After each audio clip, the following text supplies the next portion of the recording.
何十億ドルも投資してですね、世界を根底から変えるはずだった最先端のテクノロジーが、いざ現実世界に降り立った瞬間、一番評価されたのが、これ机に置いた時にガタガタしないね、という信じられないほど地味なポイントだったとしたら、これちょっと皮肉だと思いませんか？非常に面白い視点ですよね。私たちってつい最近までテクノロジーが物理法則さえも飛び越えて、なんか魔法のような未来を無条件に連れてきてくれると、そう信じきっていましたからね。それが今、急速に足元を見つめ直すフェーズに入っているというか。そうなんですよ。まさに今日、私たちが一緒に読み解いていく資料の山から浮かび上がってくるのは、その足元を見つめ直すという強烈なパラダイムシフトなんです。はい。今日はリスナーのあなたと一緒にこの探求の旅を進めていきたいんですが、今回集まった2026年3月29日の最新テックニュース。これ一見するとですね、スマートフォンのハードウェアとか、動画クリエイターの動向、あとはハリウッドの巨大資本、AI モデルの終焉、そして自動運転車の苦悩と、見事にバラバラな話題に見えるんですよ。一見すると全く無関係に見えますよね。ですよね。でもこれらを一つにつなぎ合わせると、ある明確な現在地が見えてくるんです。今回の深掘りのテーマはズバリ、テクノロジーの現実への引き戻し、つまりリアリティチェックです。さあ、これを解き明かしていきましょう。はい。全体の構造を見てみましょうか。この数年間テック業界ってソフトウェアが世界を飲み込むというビジョンの下でデジタルの無限の可能性ばかりを語ってきたじゃないですか。確かに夢のような話ばかりでしたね。しかし今彼らはですね、物理的、経済的、そして何より人間社会の予測不可能性という非常に硬くて冷たい現実の壁に激突しているんですよ。今日見ていく事例はすべてその壁の前でテクノロジーがどう軌道修正を図っているのかを示す、非常に生々しいドキュメンタリーと言えますね。なるほど。夢のような未来のプレゼンが終わって、いざ納品してみたら、現実の生活に全然フィットしなかったみたいな状況ですよね。まさにそんな感じです。では、その現実を語る上で、私たちが毎日最も長い時間直接肌で触れているデバイスの話から始めたいと思います。Google の最新スマートフォン Pixel 10a のニュースですね。はい、注目のデバイスですね。この記事によるとですね、チップの性能とか AI 機能といった中身のアップグレードはほとんど語られていないんですよ。メディアがこぞって絶賛しているのはただ一点で、背面のカメラの出っ張りがなくなり、机に平たに置けるようになったことなんです。これはスマートフォンの進化の歴史において、非常に象徴的なターニングポイントですよね。ちょっと正直に言っていいですか？これってまるで数千万円する最新のスポーツカーを買ったのに、オーナーが一番喜んでいる理由が、やっとドリンクホルダーが普通のサイズになって曲がるたびにコーヒーがこぼれなくなったから最高だって言っているようなものじゃないですか？なるほど。テクノロジー業界はこれまでメガピクセルだの、プロセッサーのクロック数だのといったスペック競争に熱中するあまり、スマートフォンを机に平たに置くという物理的な基本中の基本を何年も放置していたってことなんでしょうか？そのドリンクホルダーの例えすごく面白いんですが、少し補足させてください。これは単なる基本の放置というわけではなくてですね、業界全体がスペックの天井に到達したことの明確なサインなんですよ。スペックの天井ですか？人間の目や脳が知覚できる処理速度や画質の向上には限界があるんです。アプリが 0.1 秒早く開くようになっても、もう誰も気づかないですよね。確かに今のスマホでも十分早いですからね。そうなんです。つまり何ができるかというウォットを足し算していく競争はすでにユーザーにとって意味を持たなくなっているんです。そこで Google は機能の足し算ではなく物理的な摩擦の引き算に舵を切ったわけです。摩擦の引き算。はい。机に置いたスマホがガタガタ揺れてタイピングしづらい。これって本当に小さなストレスですが、1日に何十回も発生しますよね。この物理的な不快感を取り除くことの方が、見えないチップを 10% 高速化するより、人間の現実の生活においてはるかに価値が高いとそう気づいたわけです。なるほど。ソフトウェアの魔法を追い求めた結果、最終的にユーザーが求めていたのは、現実世界での物理的な快適さだったと。リスナーのあなたも、机でスマホがガタつくの、イライラした経験ありますよね。誰にでもあると思います。ポケットの中のハードウェアが日常の快適な空間に落ち着いたというのは非常に興味深いです。そして実はですね、その快適な画面の中で消費されるコンテンツの作り手かしもまた、今、物理的に最も快適な空間から一歩も外に出ようとしていないんですよ。クリエイターエコノミーの話ですね。はい。次に、YouTube の CEO、ニール・モハンの驚くべき発言を見てみましょう。彼はですね、Netflix のような巨大プラットフォームが YouTube の人気クリエイターを引き抜こうとしていることについて、全く心配していないと断言したんです。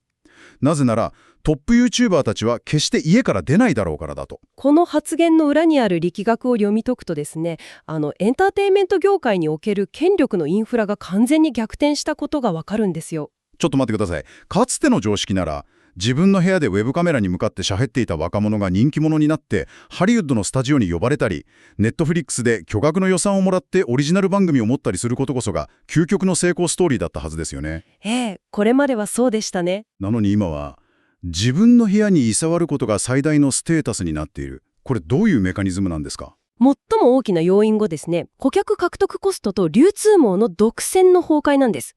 昔は高品質な映像を作り、それを世界中の人に見てもらうためには、どうしてもハリウッドの巨大な撮影セットと彼らが握っている配給網というインフラを借りるしかなかったんですよ。はいはい。だからクリエイターはそのインフラを使わせてもらう対価として自分の知的財産や自由をスタジオに差し出していたんです。つまりスタジオが絶対的な門番だったわけですね。その通りです。しかし今はスマートフォン1台と YouTube のアルゴリズムさえあれば Netflix の巨額予算番組をしのぐ視聴者を世界中から無料で獲得できるじゃないですか。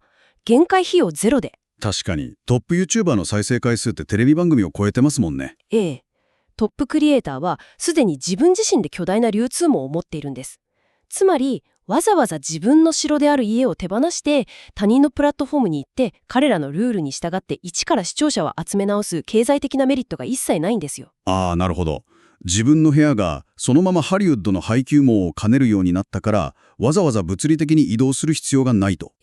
彼らにとってのリアルはもうレッドカーペットを歩くことではなくてですね、自分の最も快適なパーソナルスペースからアルゴリズムを通じてファンと直接的でリアルな関係を築き続けることなんです。非常に論理的ですね。しかしここで一つ大きな矛盾にぶつかるんですよ。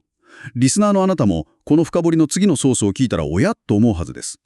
テック企業は個人の時代だ、家から出るなとクリエイターを称賛し、アルゴリズムを最適化していますよね。それなのに、Amazon の巨大な賭けであった映画、プロジェクトヘイル・メアリーが Amazon MGM にとって過去最大の興行収入を記録する大ヒットになったというニュースなんです。なるほど。映画館での大ヒットですね。はい。テック企業自身は、巨額の資金を投じて、伝統的な映画館という物理的な空間でのハリウッド超大作で覇権を握り置いてしている。家から出るなと言いながら、自分たちは人々を映画館に集めようとしている。これ完全に矛盾していませんか？一見すると無人に見えるんですが、実はですね、Amazon はデジタルエコシステムの限界を誰よりも冷酷に計算しているんですよ。デジタルの限界ですか？オンラインの覇者である Amazon が。はい。個人の部屋で消費される YouTube や TikTok の動画は確かに強力なエンゲージメントを生みます。しかしそれは究極的には分断された個人の体験に過ぎないんです。分断された体験。アルゴリズムって一人一人に違う動画を見せるじゃないですか。だから社会全体を巻き込むような文化的なモノカルチャー、つまり単一文化ですね。例えば、昨日あの映画見た？と誰もが翌日オフィスで話すような現象を非常に生み出しにくいんですよ。ああ、なるほど。SNS のタイムラインは全員違うから共有体験になり得ないんですね。その通りです。何千人もの人々がわざわざ家から出て、同じ物理的空間である映画館に集まり、巨大なスクリーンで音響を体感し、同時に息を飲む。この物理的に同期された人間的体験が持つ熱量と、そこから生まれる IP の顧客障害価値は、スマホの小さな画面で消費されるコンテンツとは桁違いなんです。なるほど。Amazon は日常の暇つぶしはデジタルで支配しつつも、文化的な覇権を握るためには、物理的な共有空間という現実の力が必要不可欠だと気づいているわけですね。まさにそういうことです。オンラインのアルゴリズムだけでは真の熱狂は作れない。だからこそ人間を物理的に一つの場所に集める映画館という古典的な装置に巨額のベットをしているんですね。はい。さて、ハリウッドレベルの映画といえばですね、私たちがつい最近まで聞かされていた全く別の未来の約束がありましたよね。これが次のニュース。今回の深掘りの中で最も衝撃的なパラドックスです。AI の話題ですね。はい。たったテキスト1行へハリウッドレベルの映像を生成すると、世界中を驚かせた AI モデル、ソラがシャットダウンされるという報道です。テクノロジーの現実への引き戻しという本日のテーマにおいて、これ以上ふさわしい事例はないかもしれませんね。いや、これは本当に驚きですよ。つい昨日まではもうカメラも俳優もいらない。AI が全てを自動生成する。と豪語していたのに、今日になってツールそのものが閉鎖ですか？これってなんていうか、テクノロジー業界特有の初デートでの大風呂引きみたいなものじゃないですか。大風呂引きですか？ええ。俺将来は起業してビルを建てるからって熱く語っていたのに、次の日には連絡が取れなくなるみたいな。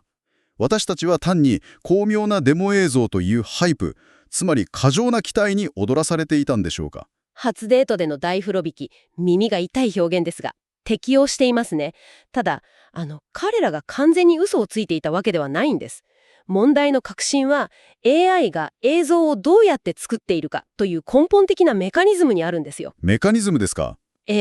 多くの人は空のようなモデルがカメラの位置や重力、物体の硬さといった 3D の物理法則をコンピューターの中でシミュレーションしていると勘違いしていたんです。違うんですか？全く違います。空を動かしている拡散モデルは物理法則を理解しているわけではないんです。彼らがやっているのは、このピクセルの隣には過去のデータからしてこのピクセルが来る確率が高いという超高度なパターンの推測ゲームに過ぎないんですよ。ということは、ガラスが割れる映像を作るとき、AI はガラスという物質の脆さを理解しているわけじゃなくて、割れているガラスの画像データのパターンをただ貼り合わせているだけだと。その通りです。だからこそ数秒の短いデモ映像ならまるで魔法のように完璧に見えるんです。しかしこれを数十秒、数分と長くしていくと AI は途端に物体がそこにあること、つまりオブジェクトの永続性を忘れ始めるんですよ。忘れ始める。はい。歩いている人間の足が突然3本になったり、車がドロドロに溶けたりする。物理法則という現実のルールを知らないため、時間経過とともにボロが出るんです。なるほど。デジタル空間の中でピクセルを推測するだけなら天才的だけど、現実の物理世界がどう動くかというルールの理解が完全に欠落しているわけですね。でも、それならもっと計算能力を上げて、力技で解決すればいいんじゃないですか。それがまさにですね、彼らが直面したもう一つの、そして最大の現実の壁なんです。壁ですか。はい。その数秒の破綻を修正するための計算コストは直線的ではなく、指数関数的に跳ね上がるんですよ。完璧な一文の動画を生成するために街全体の電力を消費するような事態になれば、それはもはやビジネスとして成立しませんよね。確かにそれは無理ですね。ラボの中のデモとしては成功しても、現実世界の制約、つまり物理法則の再現と膨大なコストの中ではスケールさせることができなかった。これが空シャットダウンの真の理由です。デジタルの魔法が物理法則とコストという現実の壁に押しつぶされたわけですね。アマゾンが人間の手で作られた物理的な映画体験で大成功を収めた直後に AI による動画生成が機能不全に陥っているというのは何とも痛快というか考えさせられる現実です。非常に象徴的なコントラストですよね。そしてですね、AI がデジタル空間の中でさえ物理法則をシミュレーションできないのだとしたら、その AI を本物の金属の塊に乗せて現実の道路に放り出したらどうなるのか。それが今回の最後の資料へと完璧につながっていくんですよ。自動運転ですね。はい。テッククランチモビリティのノボタクシーが911、つまり緊急通報に電話しなければならないときという記事です。これこそ AI が完全にコントロール不可能な物理世界に直面した究極のケーススタディですね。この記事を読んだとき、状況のシュールさに少し笑ってしまったんですよ。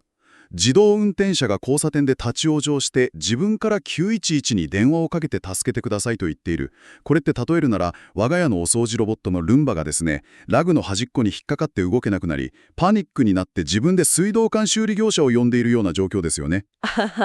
ルンバの例えば状況の滑稽さをよく表していますが、技術的な深刻さという点では少しズレがあるんですよ。ズレですか？はい。ルンバは重さ数キロで時速数キロで動きますよね。だから分からない状況に陥った時は単にその場で停止すれば問題ないんです。フェイルセーフですね。はいはい、確かに。しかしロボタクシーは重さ2トンの鉄の塊で時速60キロで現実の交差点を走っているんです。彼らが学習データにない未知の要求に遭遇したとき、交差点のど真ん中で単に停止することは安全な失敗ではなく、大事故につながる致命的なエラーになり得るんですよ。ああ、なるほど。道路の真ん中でフリーズされたら、周りの人間にとっては大迷惑どころか命に関わりますね。でも、なぜ自動運転車はそんなに頻繁に未知の状況に陥るんですか？何百万時間もシミュレーションで学習しているはずですよね。機械学習の最大の弱点がそこにあるからです。AI は過去の膨大なデータからパターンを学ぶことには長けているんです。信号が赤なら止まる、前に車がいれば減速するというように。しかし、現実の道路にはロングテールと呼ばれる、めったに起きないけれども無限に存在するエッジケースが溢れているんですよ。エッジケースですか？例えば、道路の真ん中になぜか四面鳥の群れが座り込んでいるとか、前方のトラックから大量のトイレットペーパーが転がり落ちてきたといった状況です。から最悪ぶつかっても大丈夫という常識を使って瞬時に判断し適用できますよね。確かに、人間ならすぐにわかります。しかし、過去のパターンしか知らない AI は、この未知の事象を前にした瞬間、論理的推論ができずにシステムが崩壊してしまうんです。なるほど。空がガラスの室さという物理法則を理解していなかったように、ロボタクシーもトイレットペーパーは柔らかいという現実世界の常識を理解しているわけではないんですね。ええ。だから少しでも想定外のことが起きるとお手上げになって人間に911に電話するという白旗を上げるしかないわけですね。その通りです。テクノロジーが物理世界に進出する際の最大の障壁は、センサーの精度やソフトウェアの処理能力といった技術力の問題ではないんです。最大の障壁は予測不可能な人間社会の混沌さそのものなんですよ。AI がどれだけ賢いアルゴリズムを持っていたとしても、私たちが生きているこの物理世界が不規則でカオスで泥臭いものである限り、デジタルの論理だけでは決して制覇できないということですね。いや、これは本当に深い現実の突きつけです。そうですね。さて、そろそろこの知的な探求の旅をまとめる時間です。私たちが今日、リスナーのあなたと一緒に読み解いてきた、一見バラバラだったニュースの数々。はい。机に平に置けるという物理的の摩擦のなさが最大の評価ポイントになったピクセル 10A。巨大なインフラを必要とせず、自分の部屋の快適な空間から離れずに権力を握るトップ YouTuber たち。ええ。一方で、デジタル空間での分断された熱狂には限界を感じ、映画館という物理的な共有体験に巨額を投じて大成功を収めた Amazon。物理法則のシミュレーションと莫大な計算コストという現実の壁に激突し、シャットダウンに追い込まれた AI 動画生成の空。はい。そして、現実社会の無限の例外とカオスに対処できず、結局は人間に助けを求めるロボタクシー。これらすべての事例が示しているのはですね、テクノロジー業界が長年抱いていたデジタルの魔法で物理世界を完全に書き換えられるという幻想の終わりなんですよ。今はその不完全でノイズだらけの人間の現実にいかに寄り添い対応していくかという非常に泥臭くしかし本質的なフェーズへと移行したことを証明しているんです。リスナーのあなたは、私たちが今日見てきた中で、どの習慣に最も現実を突きつけられたと感じたでしょうか。最後に、今日の議論を踏まえて、一つ新しい視点を投げかけてこの時間を終わりたいと思います。はい。もし、数千億円を投じた最先端の AI が、物理法則の壁にぶつかって後退し、自律走行車が道路に落ちているトイレットペーパーに対処できずに立ち往生してしまうのだとしたら、未来の世界において最もプレミアムで価値を持つキラーアプリとは、何億件もの美しいコードやアルゴリズムなどではないのでしょうか。はあ。それは想定外の混沌とした事態に直面したときに、過去のデータになくても常識を使って瞬時に適用し、柔軟に解決策を見出せる力。つまり人間の不完全さを補うためのテクノロジーが進化すればするほど、逆説的に最も予測不可能で適応力に優れた人間自身の知性の価値が、かつてないほど高まっていくのではないでしょうか。なるほど。非常に興味深いパラドックスですね。魔法の解けた現実世界で最後に頼りになるのは人間の泥臭い適応力かもしれない。あなたはこのパラドックスについてどう考えますか？それでは次回の深掘りでまたお会いしましょう。